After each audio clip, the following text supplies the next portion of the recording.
Assalamualaikum warahmatullahi wabarakatuh. Nama saya ialah Dr. Muhammad Hadrami Muhammad Hussein. Saya berasal dari Al-Ustaz Kedah.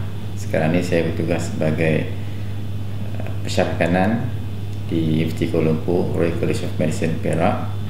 Dan saya juga adalah pakar kanak-kanak dan sekarang ni ditugaskan untuk mengetuai disiplin pediatrik di college ini.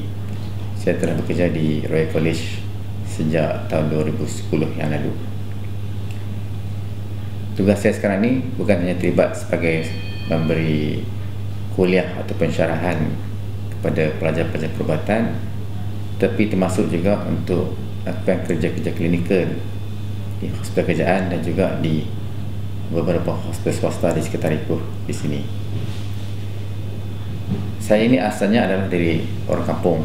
Saya belajar di sekolah di kampung dan seterusnya. Selepas mendapat 5A di dalam penilaian darjah 5, saya telah ditawarkan untuk belajar di sekolah berasal Penang, iaitu Sekolah Tuanku Abdul Rahman Ipoh ini. Dan selepas SPM saya melanjutkan pelajaran di Matrikulasi Universiti Sains Malaysia, setahun di Perlis dan setahun di Pulau Pinang.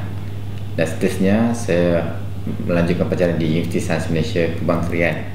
Kami adalah kumpulan pertama yang melakukan tahun belajar memulakan daripada tahun pertama perubatan di Kubang Krian, Kelantan. Kerana sebelum waktu tersebut kita terpaksa melakukan 3 tahun di Penang, sementara di tahun klinikal di Kelantan. Tetapi kamilah batch yang pertama yang memulakan pelajaran sebagai tahun pertama di Kelantan. Dan banyak cabaran pada waktu tersebut kerana kampus pada waktu itu masih belum siap. Jadi ketika kita masih belajar pada waktu tersebut dengan bunyi bising pembinaan, tapi alhamdulillah kita dapat teruskan pembelajaran. Dan saya dapat menamatkan pengajian dengan MD Perubatan pada tahun 1995. Kemudian saya belajar, seterusnya saya memulakan tugas sebagai doktor pelatih di Hospital Ipoh pada tahun 1995. Pada waktu tersebut latihan untuk kita panggil housemanship hanyalah setahun ya. Tapi dalam setahun tersebut sangat banyak pengalaman-pengalaman yang kita dapat timba, ilmu-ilmu yang kita dapat belajar yang kita tak rasa masa kita belajar dulu. Okey. Kerana memandangkan waktu setahun, jadi dan pada waktu tersebut bilangan doktor tidaklah seramai sekarang. Jadi saya masih ingat ketika salah satu posting dalam posting sakit puan dan salin ONG, saya masih ingat kita masuk kerja pukul 7 pagi dan saya keluar pukul 12 malam hampir setiap hari. Kadang-kadang pada waktu tengah hari tak berkesempatan untuk makan tengah hari kalau tidak ada orang yang bawakan makanan.